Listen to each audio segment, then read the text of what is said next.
käsi ylös ne presidenttiehdokkaat, jotka ovat sitä mieltä, että presidentti voi, ellei jopa kuuluu puuttua työmarkkinariitoihin.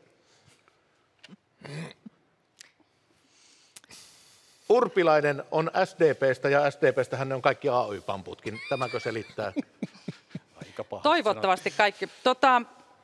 Mä näen niin, että suomalaisessa yhteiskunnassa ollaan nyt rikkomassa jotain sellaista, mitä ei tiedetä, miten se tullaan korjaamaan. Et me ollaan aina hoidettu tässä maassa asiat sopimalla. Me ollaan aina kyetty laittaa yhteinen etu omaa edelle ja tulemaan toisiamme vastaan. Ja nyt me ollaan ajautumassa pahimmassa tapauksessa pahimpiin työtaisteluihin toisen maailmansodan jälkeen tässä yhteiskunnassa. Me rikotaan jotain sellaista, mitä me ei tiedetä, miten korjataan. Ja mä pidän tätä tilannetta hyvin vakavana ja sen takia koen, että tasavallan presidenttinä voisin kutsua työmarkkinaosapuolet, miksei myös hallituksen keskustelu, jossa vetoaisin sopimisen puolesta.